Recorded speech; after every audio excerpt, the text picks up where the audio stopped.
yaitu beberapa hari tertentu.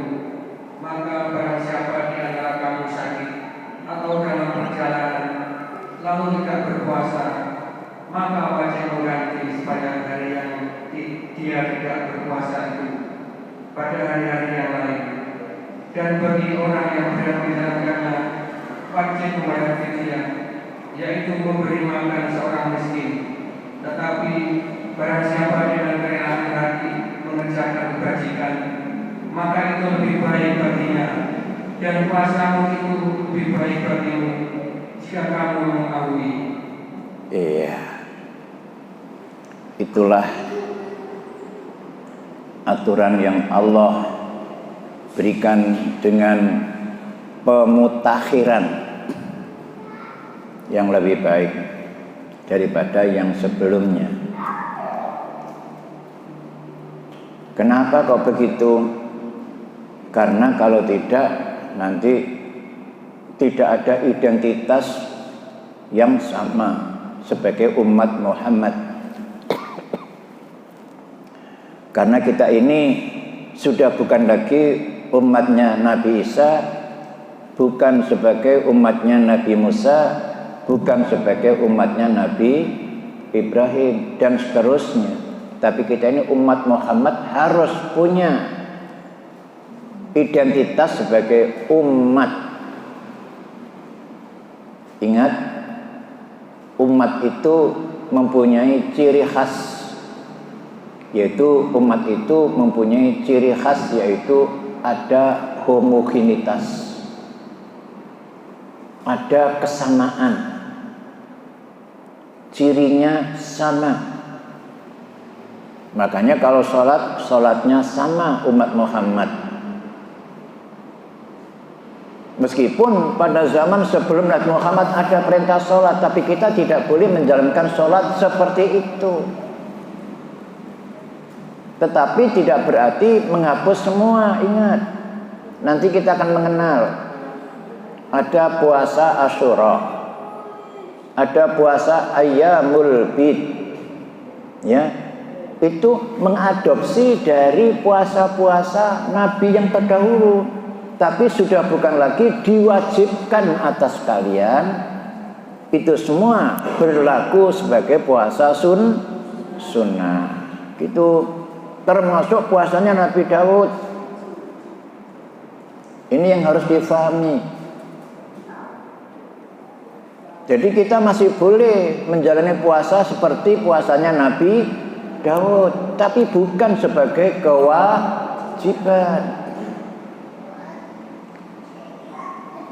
Kita masih boleh berpuasa pada hari Asyura.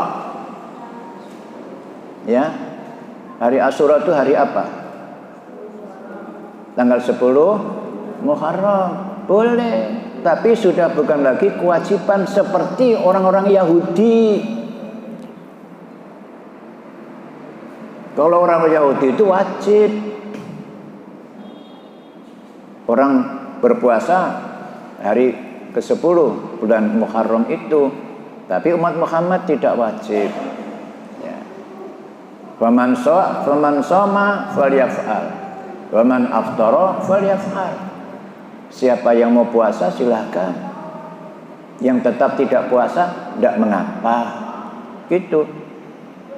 Jadi ini supaya kita tahu perbedaan syariat yang diturunkan oleh Allah pada masa Nabi Muhammad ini dengan syariat-syariat yang Allah turunkan pada masa-masa sebelum Nabi Muhammad sallallahu alaihi wasallam.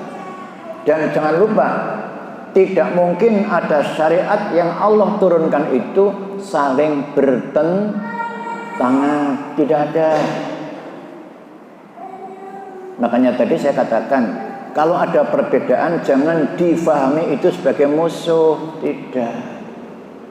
Perbedaan itu indah kalau kita bisa menempatkan pada tempat yang benar. Itu, nggih, Pun. Nah, jadi oleh Allah dalam hal puasa ini sudah diatur sedemikian indah, rapih, dan pasti lebih menyenangkan. Ya. Maka termasuk orang-orang yang tidak ada atau yang mengalami problematika di dalam puasa itu diatur oleh Allah. Faman kana minkum maridan aw ala safarin fa'iddatum min ayyamin ukhar. Itu problematika di dalam berpuasa. Ada dua problematika nanti, tapi ini problem pertama, yaitu yang menyangkut masalah situasi dan kondisi yang dialami oleh orang-orang yang akan berpuasa. Di antaranya adalah marid, yaitu orang yang sedang sakit.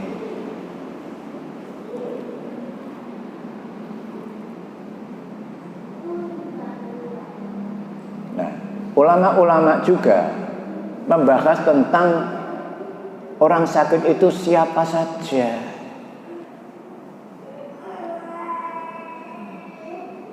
Walaupun asumsi mereka tidak sama, tapi tujuannya sama, yaitu kepingin supaya puasa ini dilaksanakan sebagaimana yang sebenarnya. Makanya harus tahu dulu siapa yang termasuk orang yang marid.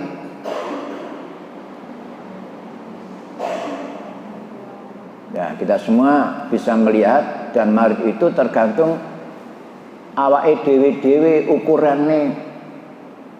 Ana wong sing rumangsa lara tapi tidak dirasakan.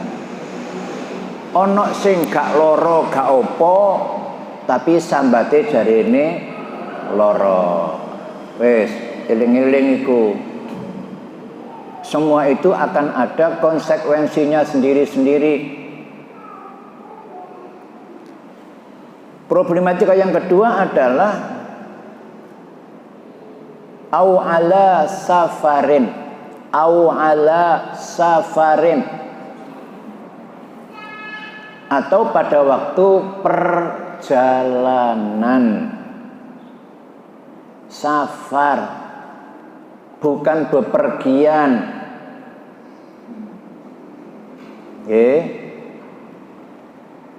Mergo namanya pergi itu meninggalkan tempat tinggalnya ke tempat yang lain, itu namanya pergi.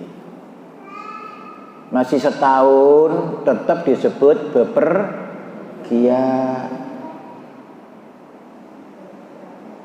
Maka karena itu ulama-ulama fikih menetapkan batas waktu bepergian itu berapa yang mendapatkan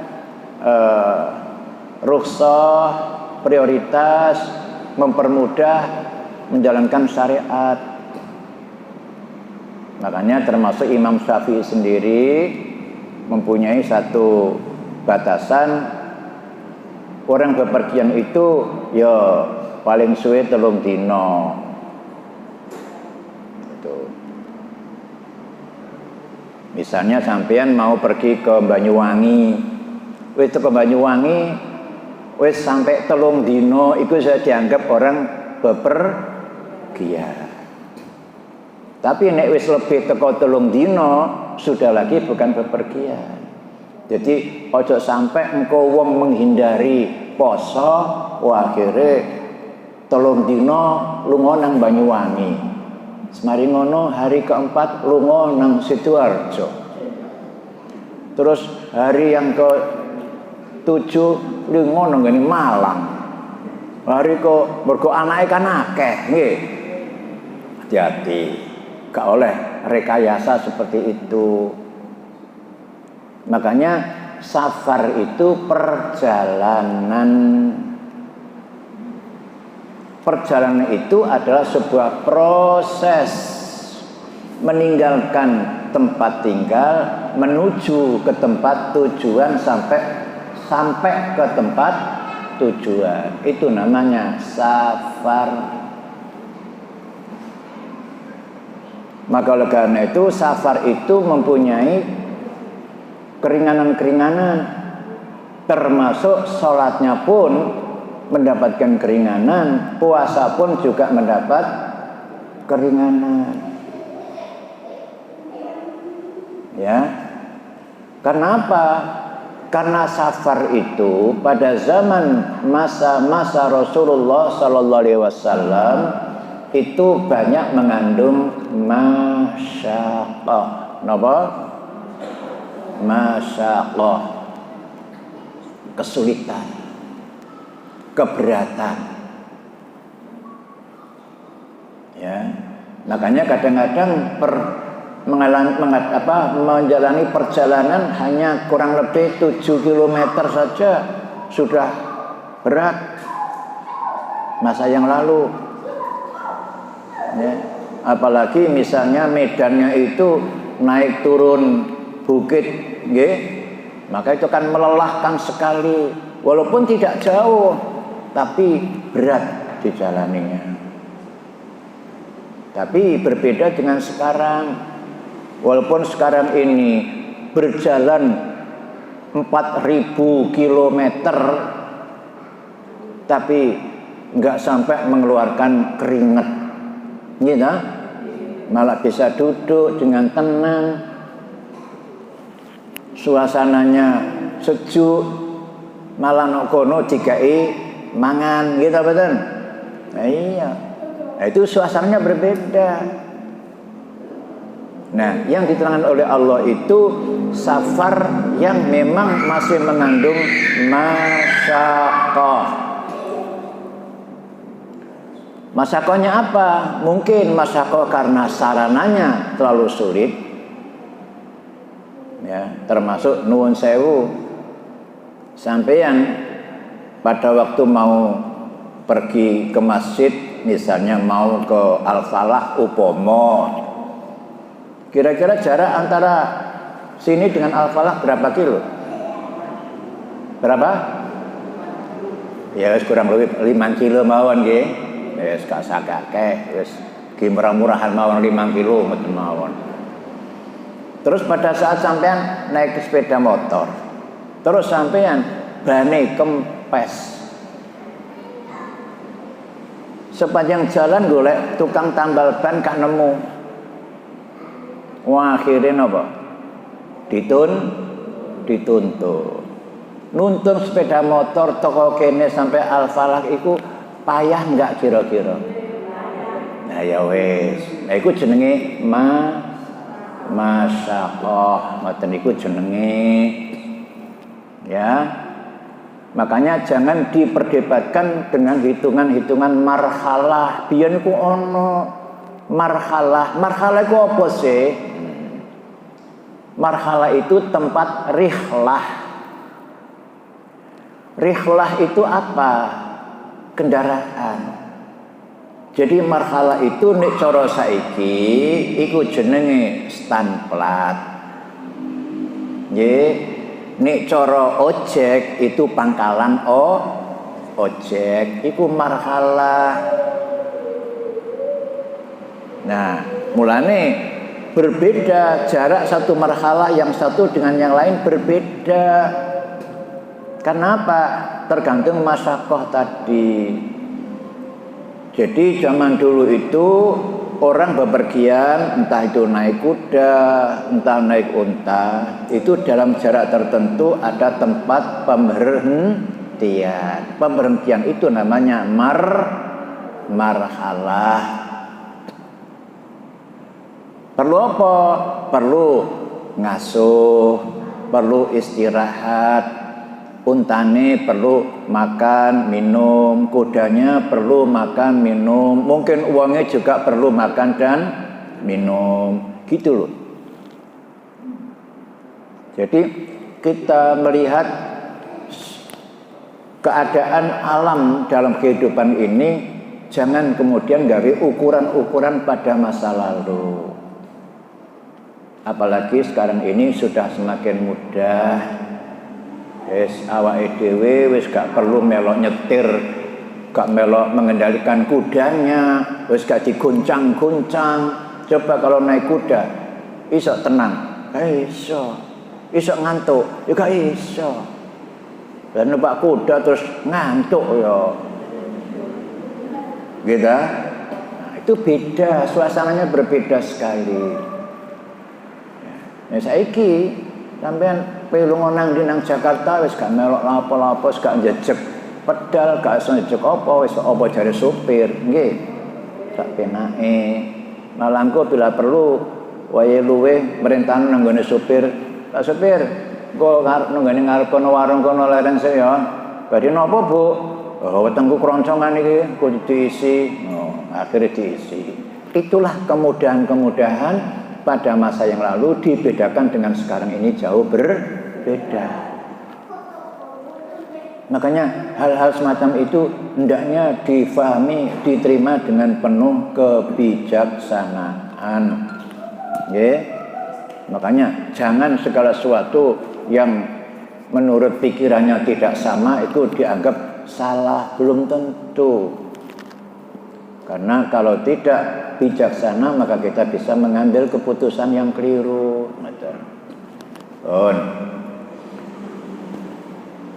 Nah, kemudian itu tadi masalah problematika karena sakit dan perjalanan, bukan bepergian, eleng-eleng. Nah, kemudian problematika yang kedua adalah masalah wa 'alal ladzina yutiqunahu fidyatun ta'amu miskin. Nah, problematika kedua adalah orang yang memang keberatan sudah tidak mampu lagi berpuasa. Tidak ada kekuatan, tidak ada kemampuan untuk berpuasa. Nah, karena apa? Ya mungkin karena sakitnya berkepanjangan, terlalu parah, terlalu menyiksa kekuatan, atau mungkin karena orang yang berusia sudah lanjut. Itu namanya sudah dibebani puasa itu. Maka tidak boleh puasa itu membebani.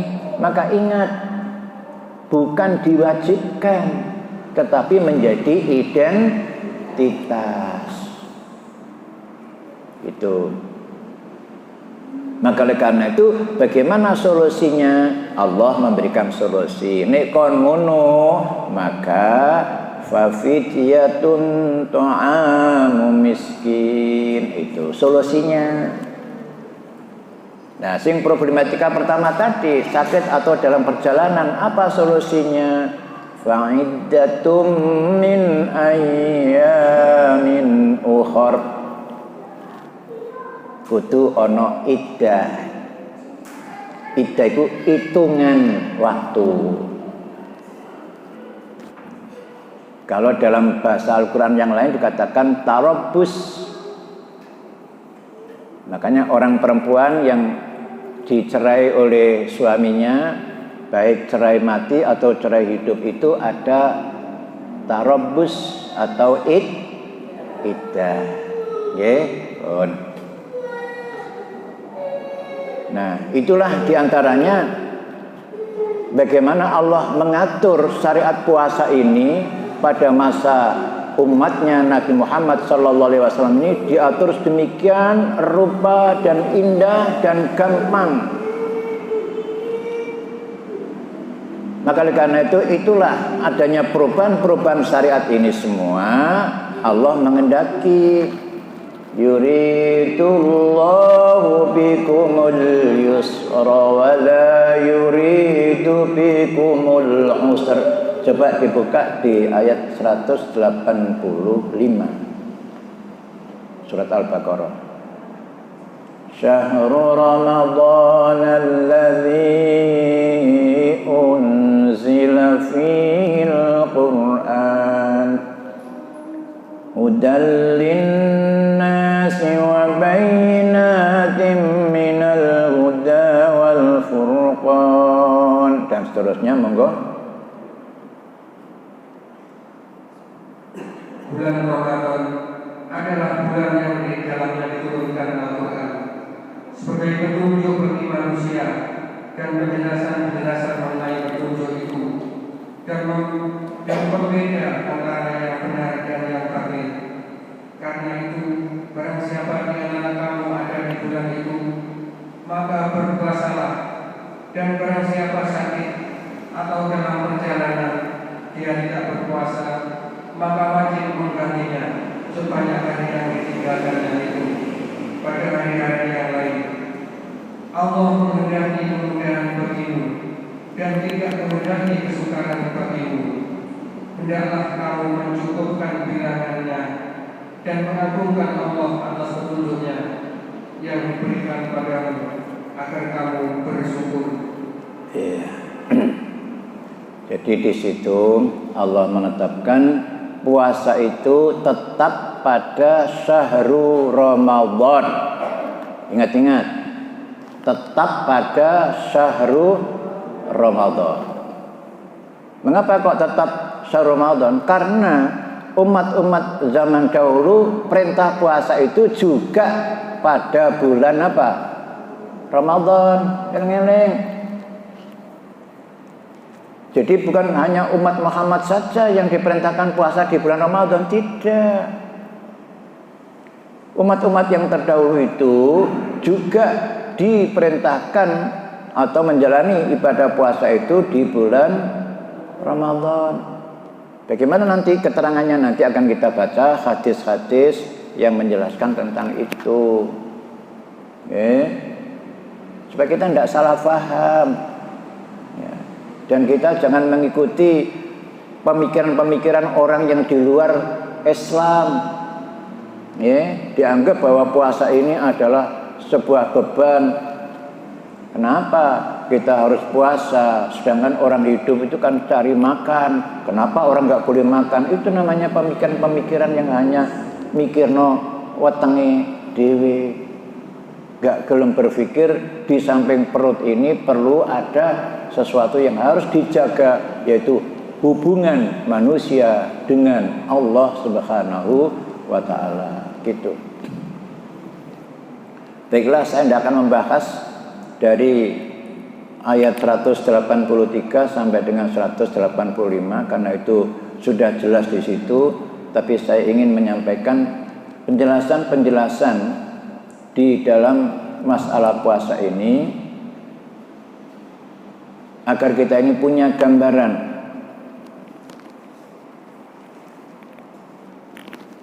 Seperti termasuk misalnya di dalam puasa pada masa-masa sebelum Nabi Muhammad SAW itu peraturannya ketat sekali. Di antaranya begini.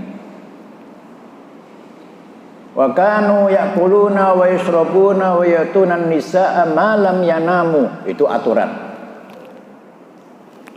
Mereka itu boleh makan, boleh minum, dan boleh mendatangi istrinya. Syaratnya ma lam yanamu, sebelum tidur.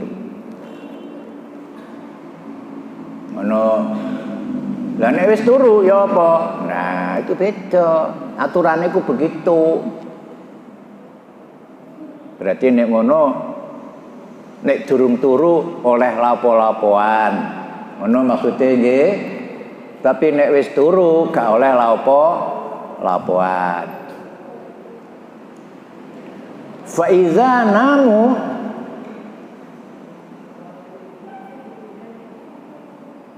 kalau mereka sudah tidur terus ngelilir, apalagi diulek-ulek supaya ngelilir,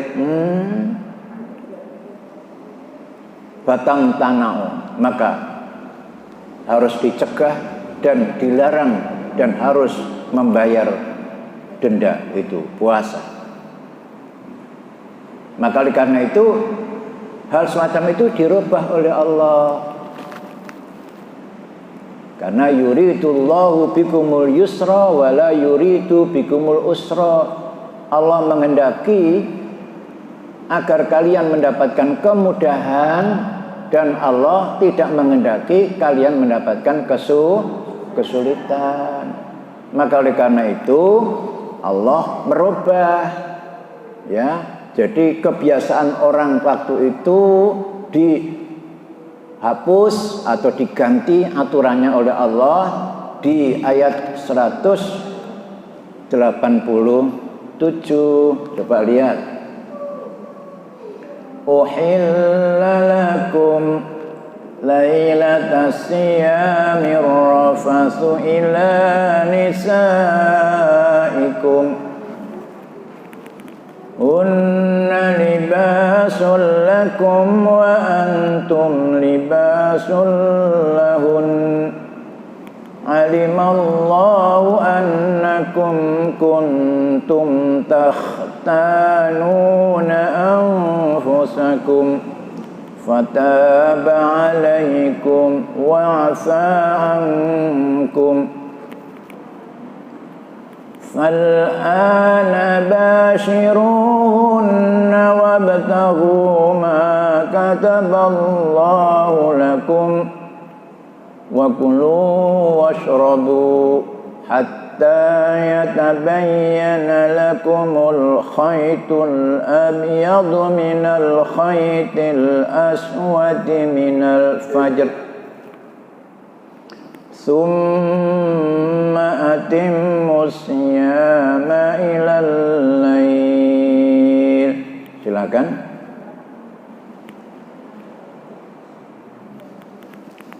Dihalalkan bagimu pada malam hari puasa bercampur dengan istrimu.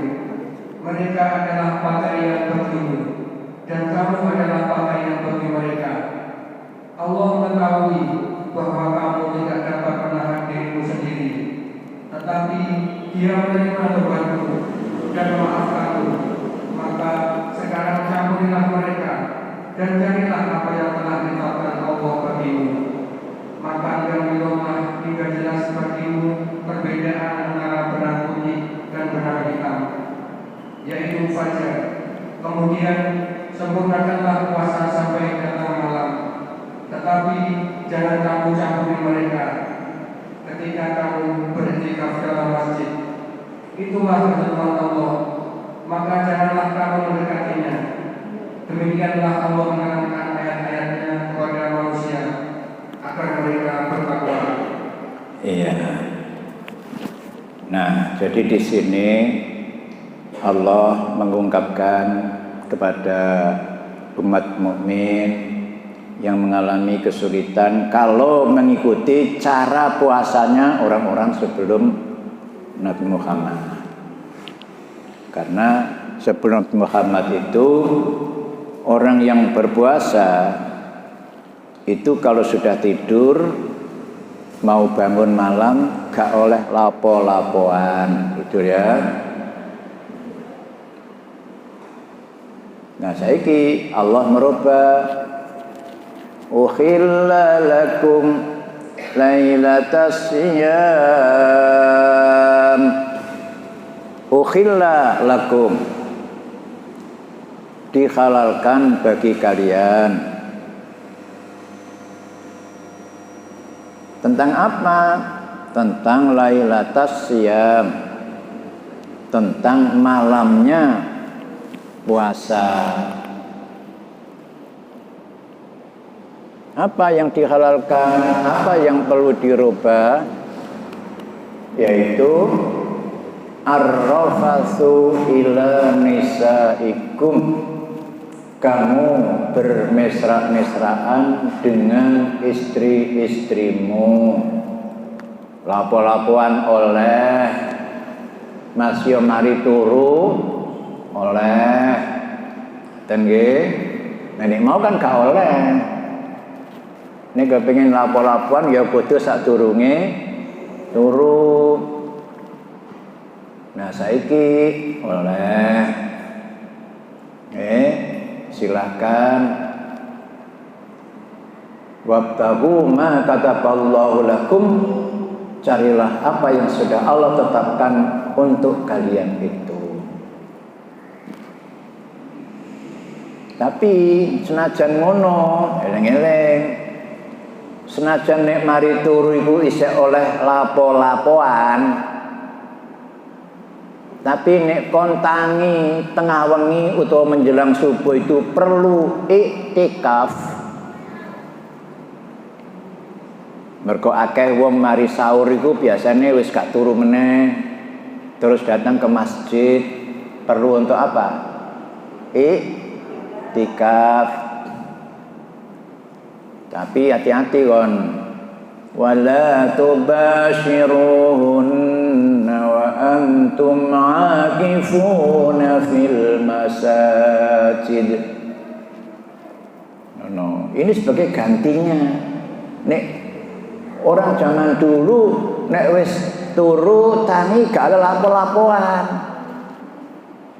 Tapi nek Allah iki oleh, tapi hati-hati kon. Masih kan wis turu tapi nek kon sedang iktikaf gak oleh lapoan. Ngoten lho. Paham nggih? Awas kan.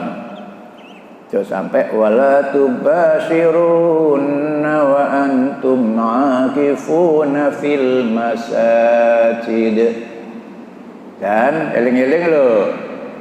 Tilka hududullahi fala taqrabuha. Iku pager-pagere Allah, itu batasan-batasan dari Allah. Maka kamu jangan mencoba-coba untuk mendekati pagar itu karena kamu akan ingin merusak. Nah, maka kemudian kita lihat berdasarkan penjelasan dari Imam Qurtubi. Innallaha ta'ala kataba ala qaumi Musa wa Isa saum Ramadan faghayyaru. Jadi sesungguhnya Allah Ta'ala itu sudah menetapkan juga kepada umatnya Musa, umatnya Isa itu berpuasa di bulan Ramadan. Tapi bukan Isa dan Musa loh, umatnya. Jangan lupa. Tetapi kemudian faghayyaru, mereka robah dhewe. Iku mau jenenge wong ibadah sakarepe dhewe.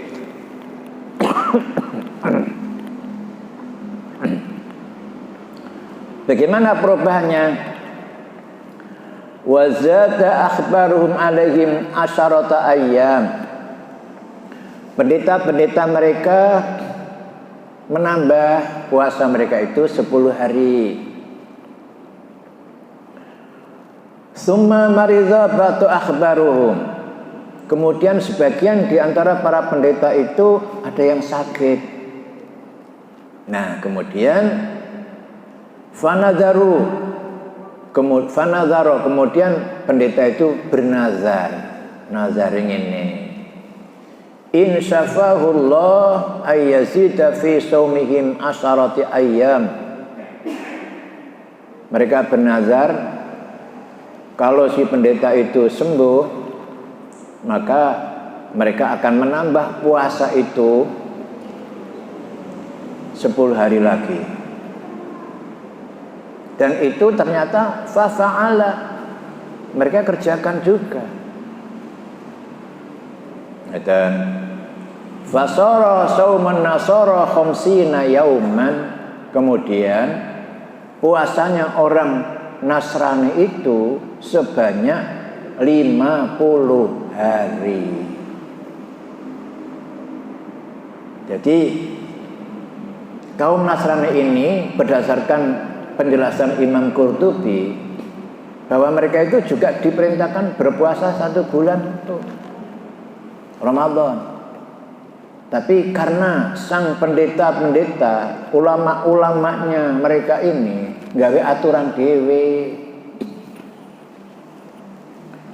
Karena dia sakit, terus mereka engko aku nazar, aku nek waras aku pengen nambahi poso. Lah karena sing poso iki pendeta, ulamanya, maka umat-umat yang lain yang tidak ngerti apa-apa roh ulamae poso tambah 10 dino, maka umatnya mengikuti tambah poso 10 dino. Begitu. Nah, sehingga pertama mereka puasa sebelum Ramadan, ada juga puasa sesudah Ramadan, ditambahi 10 dan ditambahi 10. Jadi sadurunge Ramadan 10 dino, sawise Ramadan 10 dino. Maka akhirnya menjadi 50 hari. Begitu. Nah, ini Nabi Muhammad ya apa? Kok ono mari Ramadan poso apa lagi? Poso Syawal. Nggih. Tapi itu bukan kewajiban.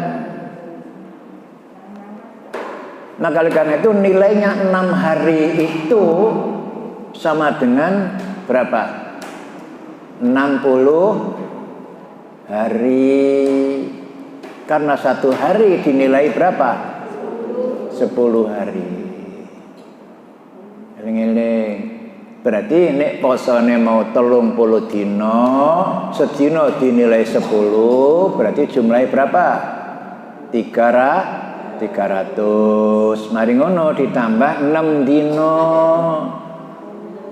Tambah 60, berarti jumlahnya 360. Berarti padha karo poso setahun. Tapi ojo punya pikiran yang salah bahwa poso 6 dino itu padha karo poso setahun. Iku keliru. Keliru ngitung seperti itu.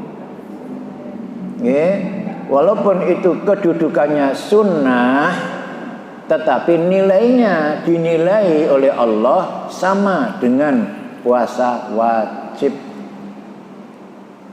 Puasa wajib Ramadan sedina dinilai 10 kali, puasa sunnah yang dianjurkan oleh Nabi Muhammad tetap juga dinilai 10 kali. Meskipun yang satu fardu, yang satu sunnah dinilai sama.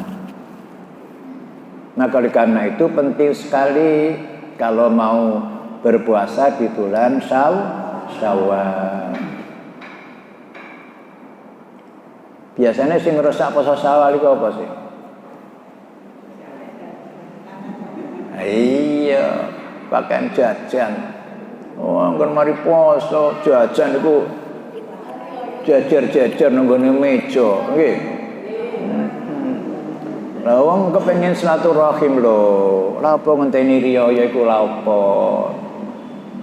Silaturahim itu ya mestinya sadurunge poso iku nang silaturahim. Ya, kok nek wis ana kesempatan poso Ramadan menyempatkan lagi untuk berpuasa sunnah. Ngono lho. Nek golek silaturahim kok ngenteni riyayawan. Nggih, mari ngono atik dukur-dukuran ngomong. Nggih. Apa? Minal aidin wal faizin. Ngoten nggih. Ditambahi mohon maaf lahir batin. Oh, njaluk maaf kadang ngenteni dina riyaya. Sedina sampe dina Bapak Ibu ketemu setiap hari Ahad, laksanakan. Bahkan saya pun juga begitu, mohon maaf kalau mungkin dalam keterangan saya ada kesalahannya mohon dimaafkan. Kan ngoten nggih? Ya, sebalike yang ngono, masih ibu-ibu ana sing ngantuk, ya tak sepuro. Kan ngono ta? Nggih. Wis apa saling maafkan gitu aja. Nah, kemudian ada keterangan begini. Fasa'atu alaihim fil harri fanaqalu ila rabbi. Mereka ini mengalami kesulitan, keberatan menjalani puasa seperti itu. Maka akhirnya apalagi di dalam musim panas, maka mereka kemudian merubahnya puasa itu di musim dingin atau musim semi katanya. Fir rabi. Fakhtaru hadzal qaulun nuhas wa qala wa wal asbuhu bima fil ayah. Wa qala Mujahid kataballahu azza wa jalla saum ramadhana ala kulli ummatin. Jadi mereka ini merubah. Kalau musim panas seperti puasa kita ini nanti mungkin sebagian waktu panas, sebagian satu dingin. Mereka tidak mau poso-poso waktu panas ngono. Engko poso-poso ngenteni musim hujan ae lah ngono. Lah ning ngono rusak ta. Nggih, jenenge poso sakarepe dhewe. Wong jenenge Ramadan. Makanya poso itu ditempatkan oleh Allah di bulan Ramadan. Ramadan itu panas memang. Dengan kata lain Ramadan itu pembakaran. Jadi kalau kita kepingin membentuk sesuatu sing wis atos-atos iki dibakar dhisik, dibentuk baru. Nggih, makanya tukang-tukang pandai besi nek kepingin membentuk suatu besi, logam, baik baja ataupun apa saja, kepingin digawe pedang, kepingin digawe panah, itu mesti dibakar dhisik, nggih mboten? Karena pembakaran itu akan mudah merubah. Maka oleh karena itu kita juga ditetapkan oleh Allah kadang-kadang membakar dirinya sendiri, tapi bukan membakar dengan api, tapi membakar dengan satu kekuatan mental bahwa kita ingin berubah mencapai la'allakum tattaqun, begitu. Dijelaskan juga oleh beliau kana 'alan nasara saumu syahrin famarida rajulun minhum faqalu la in syafahu Allahu lanazidanna asyarata. Mereka ini orang-orang Nasrani itu juga berpuasa 1 bulan sama ya. Nah, tetapi di saat itu ada peristiwa famarida rajulun minhum, ada di antara mereka itu ada yang sakit. Kemudian mereka yang lainnya saling berdoa atau saling mengatakan la in syafahullahu lanazidanna asyaratan. Kalau Allah memberikan kesembuhan kepada dia, maka kita harus menambah puasa itu 10 hari. Tsumma kana akhar fa'akal lahman. Kemudian ada lagi kabar yang lain mengatakan di saat itu ada seseorang yang sakit gara-gara karena memakan daging. Tidak disebutkan daging apa di sini. Fa'auja'a fahu, maka kemudian mulutnya ini keluar penyakit gangguan mulut. Ya mbok, apa iku? Antrak mbok apa jenenge nggih? Faqalu la in syafahu Allah lanazidanna sab'atan. Ada yang mengatakan dia kalau Allah memberikan kesembuhan kepada mulutku ini, maka saya akan menambah puasa ini 7 hari. Jadi sing mau tambah 10, iki tambah itu. Kemudian summakana malikun akhar faqalu lanutimmanna hadhihi sab'ah al-ayyam wa naj'alu sawmana fir rabi' qala fasara khamsin. Nah, kemudian dari peristiwa itu maka yang tambahan 7 tadi disempurnakan beberapa hari lagi menjadi 10, sehingga akhirnya saulan ditambah 10 tambah 10 menjadi 50. Dan itulah puasa fasaumana fir rabi, puasa dikerjakan pada pada musim semi. Nah, innahum akhadhu bil wasiqah, mereka berpegang teguh kepada ajaran itu walaupun itu bukan aturan dari Allah, begitu. Dan itu Wa ba'daha qarnan ba'da qarnin, itu berlangsung beberapa kurun, berapa generasi. Hatta balagha saumahum khamsina yauman, sampai pada saatnya puasa mereka mencapai 50 hari itu. Dan itu dipegangi, dianggap sebagai salah satu ajaran.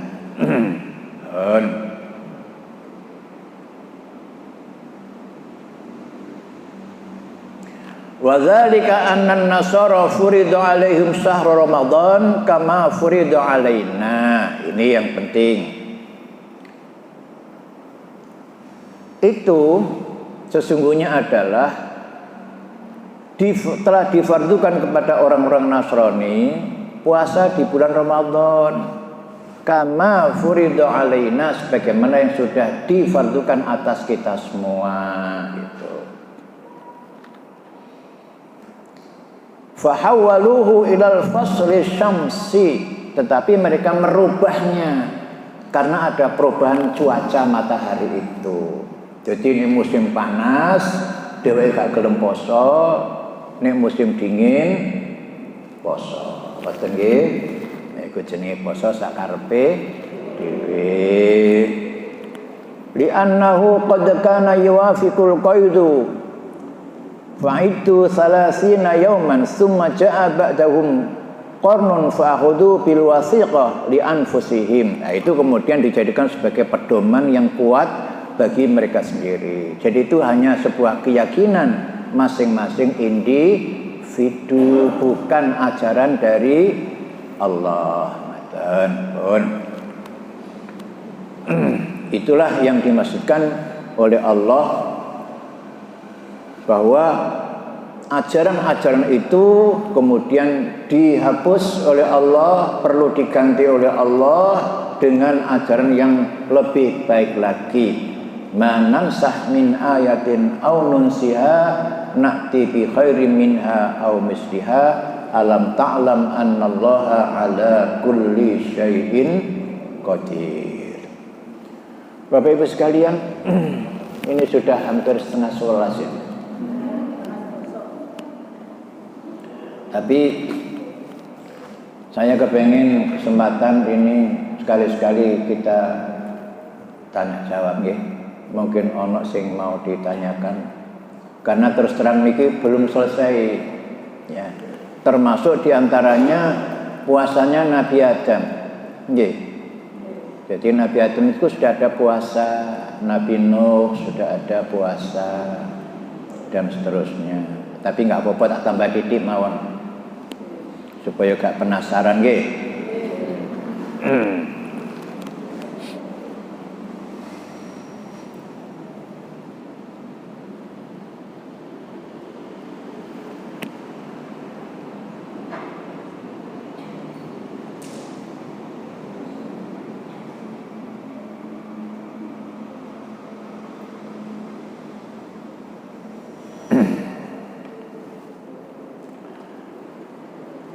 Ini ada keterangan bahwa sebenarnya puasa itu sudah ditetapkan oleh Allah. Amma ahaditsul bab, sesungguhnya ada beberapa bab yang diterangkan ala masyru'iyatis siyam, terhadap disyariatkannya puasa itu adalah wali ummamis sabiqah, bagi umat-umat yang terdahulu. Milladun Adam alaihi salam. Pertama dimulai dari syariat ditetapkan kepada Nabi Adam. Jadi bukan hanya puasa yang ditetapkan pada kita saja, tapi Nabi Adam juga sudah mendapatkan syariat yang berupa puasa itu. Kemudian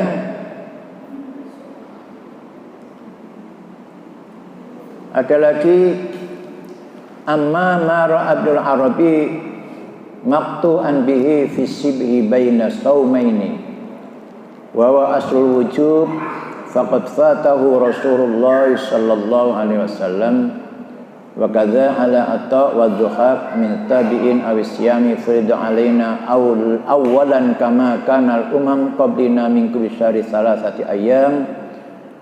Nah, ini tadi saya teruskan bahwa pada zaman dahulu termasuk umat-umat Nabi Musa dulu sudah ada penjelasan tentang puasa yang dikerjakan mereka itu pada hari Asyura tadi. Tetapi sebenarnya mereka ini sudah dihapus karena dengan datangnya firman Allah dengan syahrul Ramadan alladzi unzila fihi al-Qur'an itu menghapus mengganti ajaran bulan puasa puasa Asyura itu. Makanya sudah bukan lagi menjadi kewajiban, tapi bagi orang Yahudi puasa Asyura itu wajib. Karena apa? Karena untuk menghormati dan merayakan kemenangan Nabi Musa.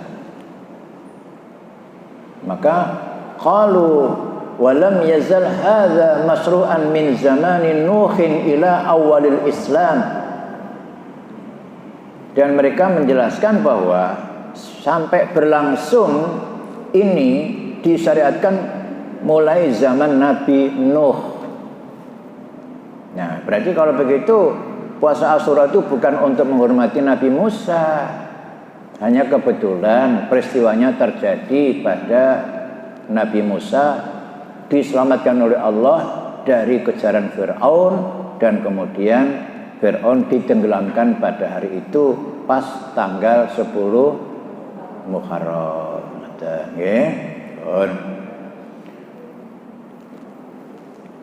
Qala Mu'ad bal kana nuskhatun bi ayyamin ma'dudat.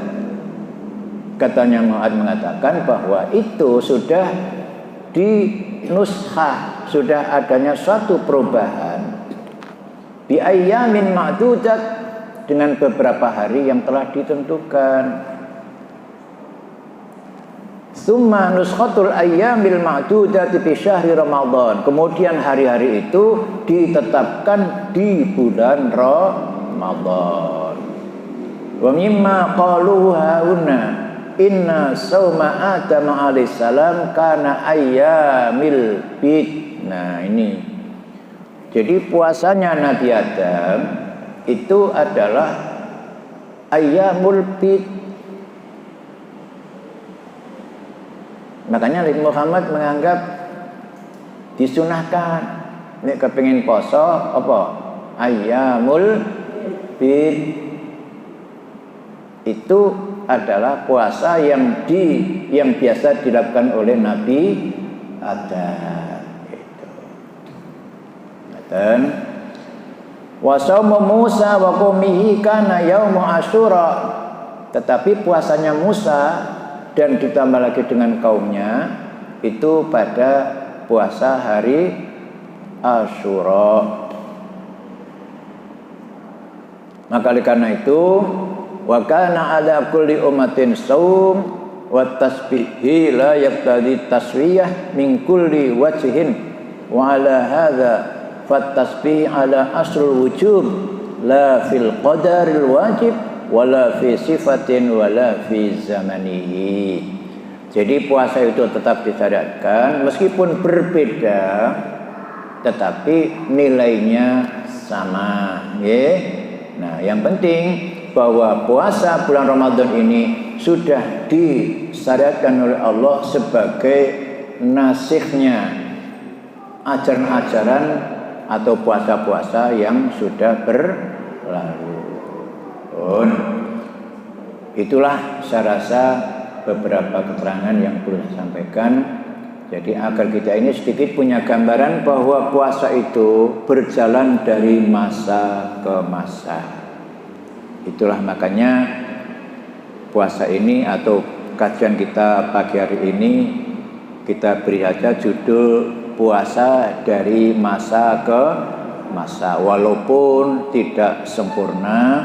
Mudah-mudahan nanti lain kali kita masih punya kesempatan untuk bisa bertemu kembali dan lebih menyempurnakan kajian-kajian kita yang akan datang. Semoga Allah memberikan umur panjang pada kita serta kesehatan, dan mudah-mudahan semua amal ibadah kita diterima oleh Allah Subhanahu wa taala, dan semoga kita semua diberi kesehatan sehingga bisa menjalankan ibadah puasa yang akan datang dengan sempurna. Amin. Terima kasih, mohon maaf, dan saya tutup. Assalamualaikum. Oh, tadi saya berjanji akan tanya jawab ya. Kira-kira ono sing takon ta? Oh, gak ono, ya wis. Nah, oh gak ono sing takon ya wis. Nah, aku mau kan wis janji arepe membuka tanya jawab, tapi tak takoni gak ono ta? Gak ono, ya wis. Matur nuwun, ngapunten. Tapi begini, jangan lupa Bapak Ibu tetap bisa menanyakan kepada saya langsung ke WA, atau ke telepon. Tapi nek kepengin ngobrol, lebih baik ngobrol tengah malam, di atas jam 11 malam. Monggo sampean mau ngobrol, mau ngelabrak kula, monggo sampai subuh. Saya insya Allah saya layani, mudah-mudahan itulah yang bisa saya lakukan sebagai orang tua untuk memberi layanan kepada jenengan semuanya. Mudah-mudahan bisa memuaskan hati, walaupun sebenarnya tidak bisa memuaskan semua, tapi mudah-mudahan sebagian bisa memuaskan. Matur nuwun. Assalamualaikum warahmatullahi wabarakatuh.